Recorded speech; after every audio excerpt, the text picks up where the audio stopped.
बिस्मिल्लाहिर्रहमानिर्रहीम, अस्सलाम वालेकुम। मैं गौहर भट्ट आपकी खिदमत में हाजिर हूँ और इस खबर के साथ हाजिर हूँ कि गल वसो बार हो गई है। वो आपने सुना था ना, वो कहते थे कि मुख्तारिया गल वध गई है, हुण गल वधन तो अगे वध गई है और गल वसो बार हो गई है। और वो जो सफ़ा था जिसमें कहते थे कि वन पेज पे है इस्टेब्लिशमेंट भी और हुकूमत भी, तो वो वन पेज जो है ना वो अब इस्टेब्लिशमेंट ने बदल लिया, पलट लिया सफ़ा। उसकी वजह यह है कि उस सफ़े के चट बड़े पै गए सन खान साहब की हरकतों की वजह तो इस्टेब्लिशमेंट जो है वो खुद को खान साहब से उसने दूर कर लिया, क्योंकि जिस किस्म की यानी बचगाना या अजीबोगरीब हरकतें खान साहब कर रहे हैं, इस्टेब्लिशमेंट उन जाती है कि अब ये जो जितना खान साहब गंद पा रहे हैं ना, ये इन्हों के सिर ते ही रवे, खुद अपने साथ वो नहीं लेना चाह रहे। लेकिन अब करें क्या कि चूँकि ये इल्ज़ाम सच्चा या झूठा जैसे भी, बाहर इस्टेब्लिशमेंट के सर ही है कि इमरान खान को वही लेके आए, इसलिए अब उनका भी दामन जो है ना वो इतना साफ़ होता या बचता दिखाई नहीं देता। लेकिन बाहर ये खबर अपनी जगह पे सही है और मौजूद है कि इस्टेब्लिशमेंट जो है वो उसने सफ़ा बदल लिया और उन्होंने कहा भाई ना मेहरबानी करो, हूँ अपना काम आप करो। उसकी वजह क्या है? वजह यह है कि देखिए, पंजाब हुकूमत की कारकर्दगी जिस कदर बुरी है, वैसे कारकर्दगी हो तो अच्छी या बुरी होती है, बुज़दार हुकूमत की तो कारकर्दगी सिरे से है ही कोई नहीं ना, बिल्कुल ज़ीरो, बिल्कुल ज़ीरो कारकर्दगी है, बल्कि माइनस में है। मतलब किसी की क्या कारकर्दगी, कहीं मतलब कोई तरक्याती प्रोजेक्ट कोई नहीं बना 2.5 साल में। एक पुल लाहौर के अंदर अंडरपास बनाया, वो भी शहबाज शरीफ साहब का डिज़ाइन किया हुआ, उनके दौर का PC1 मंजूर हुआ हुआ, उसको रोक लिया था, फिर बाद 50-60 करोड़ रुपए का और इजाफा हो गया। यही सिर्फ एक कारकर्दगी दिखाई इन्होंने और कुछ नहीं किया। उनकी कारकर्दगी पर इस्टेब्लिशमेंट बहुत परेशान थी और बारहा कहा इमरान खान से कि खान साहब मेहरबानी करें, वो को भाई बदलो, ये नहीं चल सकता इस तरह से। पंजाब जो सबसे ज़्यादा इस्टेब्लिश्ड सूबा है पाकिस्तान का, 60% यहाँ जो पाकिस्तान की आबादी है वो पंजाब में रहती है, 12 करोड़ से ज़्यादा लोग यहाँ पे रहते हैं। तो आप मेहरबानी करें, इसका क्या हाल कर दिया, कुछ थोड़ा सा इस तरह तवज्जो दें। तो खान साहब ने उनसे कई बार टरखाया, फिर लास्ट टाइम उन्होंने खान साहब ने वादा किया सेनेट इलेक्शन से पहले कि जनाब मैं सेनेट इलेक्शन के बाद इसको बदल दूंगा, देखिए अगर भी बदलूंगा तो बड़ी परेशानियां हो जाएंगी, ये हो जाएगा वो हो जाएगा। तो उन्होंने कहा चलो ठीक है। लेकिन हुआ क्या? हुआ ये कि सेनेट इलेक्शन हो गया और सेनेट इलेक्शन के बाद भी खान साहब जो हैं वो बुज़दार हुकूमत को बदलने को बिल्कुल भी तैयार नहीं। और उसकी वजह क्या है? उसकी वजह यह है कि खान साहब को इस बात का पता है कि बुज़दार गया तो फिर मैं भी गया। क्यों? क्योंकि जब यहाँ पर तब्दीली का अमल शुरू होगा तो PTI के अंदर 7 से 8 ग्रुप्स मौजूद हैं जो कहते हैं, मतलब दाऊद सुलेमानी साहब है, वो आपको पहले भी मैंने बताया था, उन्होंने कहा था हम पंजाब में वोट नहीं करेंगे PTI के सेनेटर्स को।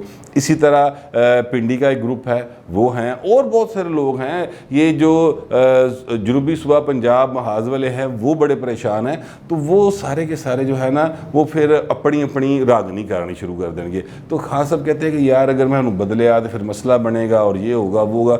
नतीजा क्या निकला? नतीजा ये निकला है कि खान साहब और इस्टेब्लिशमेंट के सफ़े वखरे वखरे हो गए, दोनों ने अपने अपने सफ़े वखरे कर लिए हैं। और जिसकी वजह से इस्टेब्लिशमेंट जो है उसने ये फैसला कर लिया कि जनाब हुण तुसी अपने ओन ते ही हो, अब हम आपको किसी जगह से सपोर्ट नहीं करेंगे। ये वाज़ेह पैगाम है जो इमरान खान साहब को दे दिया गया है। और उसकी वजह से आप ये नोट करें कि मेरा ख्याल है कि शायद 3 मार्च को या 2 मार्च को लास्ट टाइम जो है ना वो मुलाकात हुई थी आर्मी चीफ़ की और जनाब इमरान खान साहब की। उसके बाद से अब तक, यानी आज 4 अप्रैल है, 4 अप्रैल तक ना खान साहब ने इस्टेब्लिशमेंट के हवाले से कोई बयान दिया, ना कोई बात की, ना ही उन्होंने इनसे मुलाकात की, जिससे बड़ा मतलब एक लोगों में इस्तराब था कि ये क्यों हो रहा है, कि आखिर ये तो एक सफ़ेद सन और हर वक्त साथ थे, तो फिर ये क्या हुआ? तो वजूहात मैंने आपको पहले भी कई बार अर्ज़ किया। हम तो खैर वो भी मान गए, वो भी साफ़ी मान गए ने, जो कि जिनको ये समझा जाता है और जो बल्कि निजी महफिलों में क्लेम करते हैं कि हमारे बड़े रिसोर्सेज हैं इस्टेब्लिशमेंट में। और इमरान खान का तो वो बाकायदा इमरान खान की तो वो क्या उसको कहते हैं, एक तर्जुमान बने होते हैं इलेक्ट्रॉनिक मीडिया के ऊपर बैठ के। मरूफ लोग हैं, मरूफ सहाफ़ी हैं, लेकिन मैं उनके नाम इसलिए नहीं ले रहा मेरे ज़ाती ताल्लुकात भी हैं यार, मैं अब ज़ाहिर है आप खुद ही उनको देख तुक लें वो क्या कह रहे हैं और किस तरफ जा रहे हैं।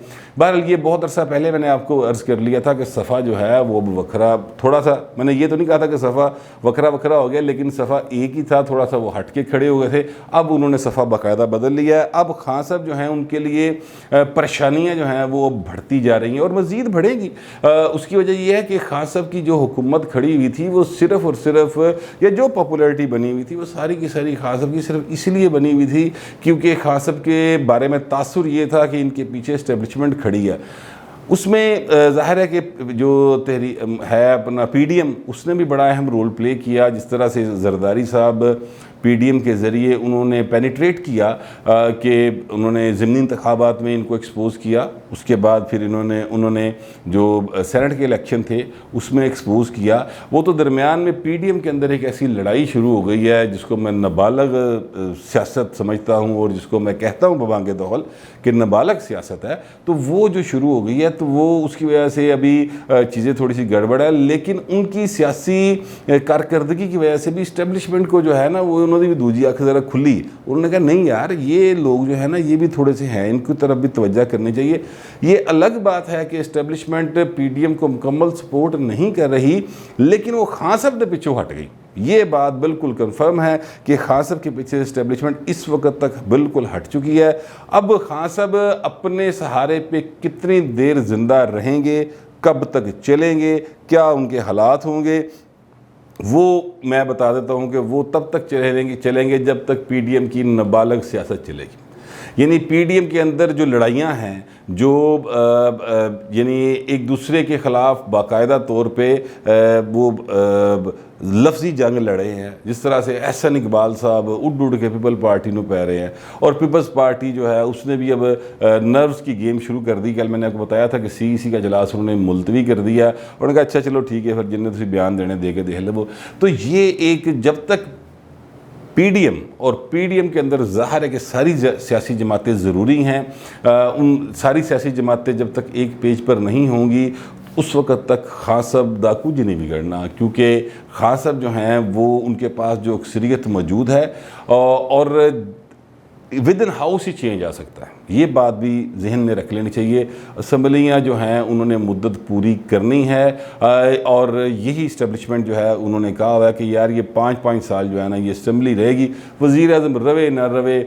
PDM से भी जो बात हुई थी वो मैंने कई दफ़ा पहले आपको बताया, उन्होंने कहा जी हम दरमियान में नहीं आएंगे, आप इन्होंने टाना, आप तुसी इन्होंने टा सकते हो टालो। उसके लिए स्ट्रेटजी अपनाई गई थी। जरदारी साहब ने फार्मूला दिया था, नवाज शरीफ साहब उस पर एग्री किए थे, मौलाना फजल रहमान साहब एग्री किए थे, लेकिन दरमियान में अचानक से मरीम नवाज साहबा को याद आ गया कि ओह हो ऐसे बड़ी ज़्यादती हो जाएगी, ये तो बहुत गलत हो जाएगा, हम तो सिस्टम बदलने चले थे। मौलाना फजल रहमान को याद आ गया कि सिस्टम बदलने चले थे। उसके बाद ये सिलसिला शुरू हुआ और फिर वो बचगाना सियासत जो है वो अब तक खान साहब की जो आखिरी जो मतलब क्या कहना चाहिए आर्जी सांस चल रही है ना, ऑक्सीजन के ज़रिए हुकूमत चल रही है, वो ऑक्सीजन जो है ना उसको मुसलसल इमरान खान की इस हुकूमत को जो दी जा रही है वो ये PDM की बचगाना सियासत की वजह से दी जा रही है। क्योंकि PDM के अंदर इतनी मामला फहमी नहीं आ रही कि यार पहले हम खान साहब को किसी तरह से घर भेज लें, लोगों को कोई साथ दे लें, कोई इंतखाबी इस्लाहात कर लें, फिर नए इलेक्शन की तरफ चले जाएंगे। लेकिन ये चीज़ वो मद्देनज़र नहीं है। अब मुस्लिम लीग नवाज़ जो है वो इमरान खान के ख़िलाफ़ लड़ने की बजाय पीपल्स पार्टी के ख़िलाफ़ लड़ रही है, और पीपल्स पार्टी भी जो है अब उसने भी थोड़ा सा अपनी ज़बान जो है ना वो भी दराज कर ली है, और वो भी अब थोड़ा थोड़ा नून लीग की तरफ उन्होंने अपना मुंह किया और उनको जवाब देने शुरू कर दिए। ये जो सूरत हाल है इसमें अवाम बहरहाल बहुत परेशान है। ये आपको मैं एक बड़ा मानी खेज़ बात की है आज फवाद चौधरी साहब ने इसी हवाले से। और फवाद चौधरी साहब कौन हैं? फवाद चौधरी साहब JLM से हैं और बड़े दबंग किस्म के सियासतदान हैं, लेकिन समझदार बड़ा भाई, यानी मैं गलत गल करा, चौधरी साहब काफ़ी समझदार आदमी हैं, बगैर सोचे समझे बात नहीं किया करते। आज उन्होंने जो बात की है ना वो इमरान खान के लिए भी ख़तरे की घंटी है वैसे, और उसको समझने की ज़रूरत है। उन्होंने कहा कि देखें ये जो PDM की नाबालग सियासत है ना उसकी वजह से PTI वाहद जमात बन गई है जो वफाकी जमात है, और ये बहरहाल मुल्क के लिए अच्छा नहीं है। ये उन्होंने बात की है, यानी उनका मतलब ये है कि जिस जमात में वो मौजूद हैं वो एक पार्टी ही सिर्फ रह जाए पाकिस्तान में, वफाकी जमात, और बाकी सारी सूबाई या इलाकाई जमातें बन जाएँ, ये अच्छी बात नहीं है।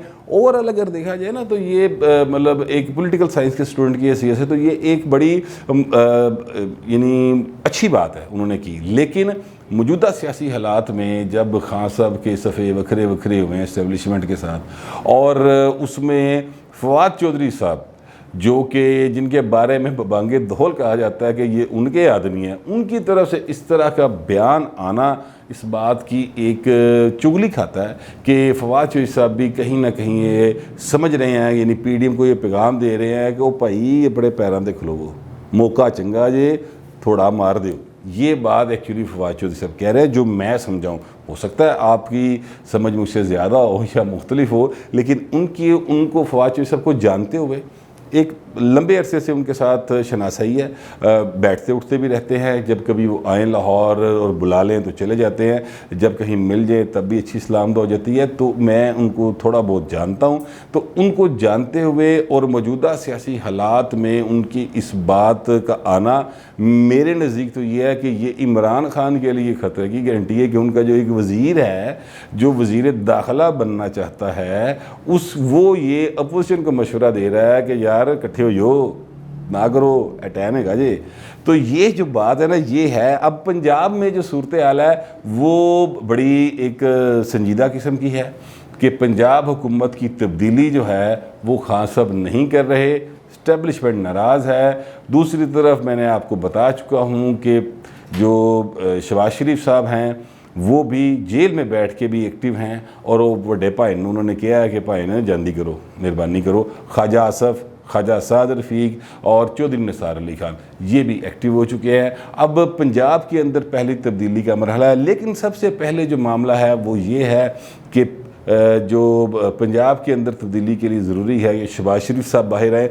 और मुस्लिम लीग नवाज़ के जो बाखबर ज़राए उनका कहना यह है कि उन्हें बहुत उम्मीद है कि जो अब तारीख़ है उस पर शहबाज शरीफ साहब जो हैं वो रहा हो जाएंगे, उनकी ज़मानत हो जाएगी।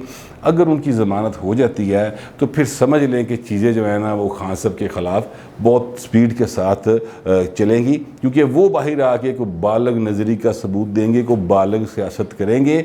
और ये जो नाबालग हैं सियासी, इनसे पीडीएम की सियासत को छुटकारा दिलाएंगे। ये बार मुस्लिम लीग नवाज़ के कुछ दोस्त हैं जो ये समझते हैं और वो इस पर बात करते रहते हैं।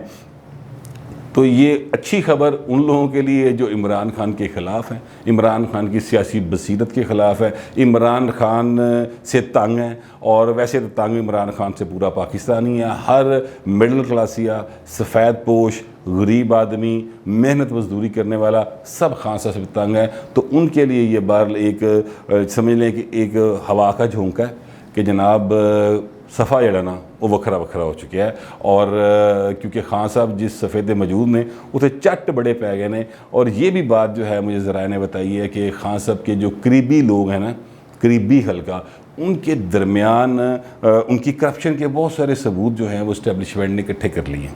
और उनकी जायदादें पाकिस्तान से बाहर इस टेन्योर में जो बनी हैं वो भी इकट्ठी कर ली हैं। और जो उनके पाकिस्तान के अंदर उन्होंने जिस तरह से पैसे कमाए हैं उनके सबूत भी जो है इस्टेब्लिशमेंट ने इकट्ठे करना शुरू कर दिए हैं, ताकि कल को अगर कोई मसला बने वो कितने रोला रपा पाने की कोशिश करें तो उनको दिखाया जा सके कि जनाब चीज़ें ताड़ियाँ मौजूद ने। इसलिए खान साहब के ऊपर जो है ना वो समझा यही जा रहा है और कहा भी यही जा रहा है कि आइंदा जो महीना है, जो रमज़ान तक का महीना, ईद तक का महीना है, वो काफ़ी मुश्किल दिन है और उनकी मुश्किलात में इजाफ़ा होता जाएगा, यही कहा जा रहा है। ये मेरे पास खबर थी। एक सवाल है, ये साहिल मसीह साहब हैं, हमारे रेगुलर व्यूअर हैं। मैंने जो गुज़िश्ता रोज़ वो किया था आज़म नज़ीर तारड़ के हवाले से कि पीपल्स पार्टी कहती है कि आज़म नज़ीर तारड़ जो है वो हमारी लीडर के कातलों का वकील है, हम उसको किस तरह से अपना लीडर तस्लीम कर सकते हैं।